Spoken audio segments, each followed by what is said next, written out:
Well, Lesiba Mothata from Investment Solutions joins me now to talk about the latest developments. Lesiba, as always, thanks for coming in. My pleasure. Good afternoon. Let's just clarify the review initiated by Moody's and the timing thereof. All right. I just want to quote them. They say this review was prompted by the continued rise in risks to the country's medium-term economic prospects. What are they pointing to? So, if you look at the sectors of the economy, and they do say that they expect GDP to be 0.5% for 2016. Manufacturing remains depressed because if you look at the PMI numbers, suggest that there's a continuing recession in that sector.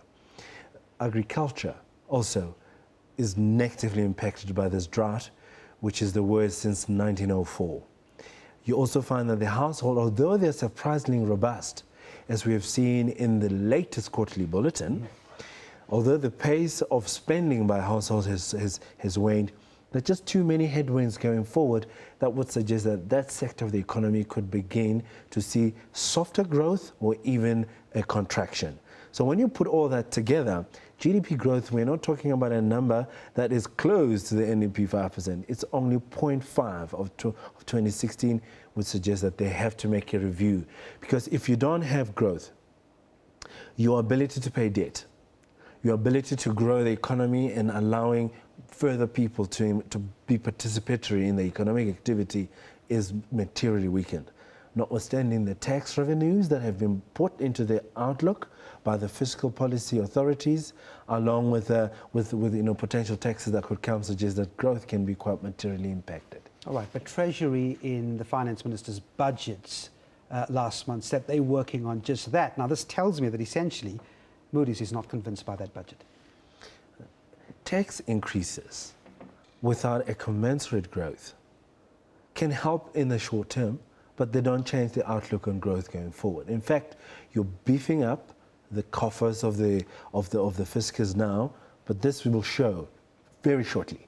Within 24 months, the economy can grind to a halt, and that will mean tax revenues fall. And that's where they're hinting. They haven't done enough in this budget. There were a lot more that was required, and it's structural in nature. We commend the minister with his roadshow. It's a wonderful conversation to engage not only domestically with offshore investors, which is what they do, but they do that annually. It's an annual review that they do in engagement. Just the details of the economics of it suggest that we're actually potentially going to see a downgrade from Moody's. Well, as they always do, Treasury releases a statement following any remarks from the ratings agencies. It did so this afternoon as well, saying that when the ratings agencies do come down here next week, or particularly the Moody's team, they will be mapping out exactly what they intend to do with inclusive growth, intended actions there, and how it ties in with the National Development Plan. What do you think that conversation will be about? How convincing will it be? There was an opportunity to do so in the budget, and that had not arrived.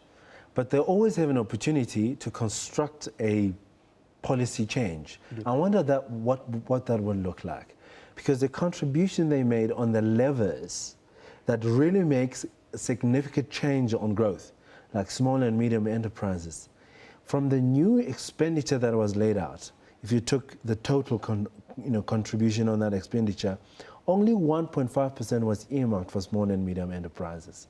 So if you want to have an inclusive growth, I wonder if that conversation will include SMEs. I wonder if that will expand the contribution that is done in there, or there'll be even a tax or a policy consideration that is more structural than just contributions with money. In other words, lowering corporate tax on SMEs will be a wonderful outcome that could lift the economy going forward. So I wonder what will be put out. They'll always have an opportunity to reconstruct policy, and I hope that it will include structural reforms, which has been the language from rating agencies for a while now, and hopefully that will come through.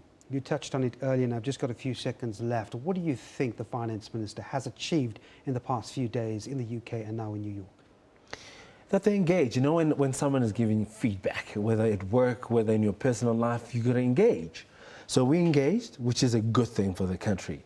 That we are working on certain things we just need to implement, which is also a good thing. In other words, we've got strong leadership that is not just lying down and seeing this, decay continue without an intervention. This intervention happened when he arrived, and he continues to work hard, which is commendable. It just needs to be shown in policy, implementation of how you lift potential GDP further from here. A few quick wins include small and medium enterprises. I hope that will be considered. Lesiba Mothata from Investment Solutions, thanks indeed for coming in. My pleasure. We'll take a look at more business news coming up after the break. Stay with us.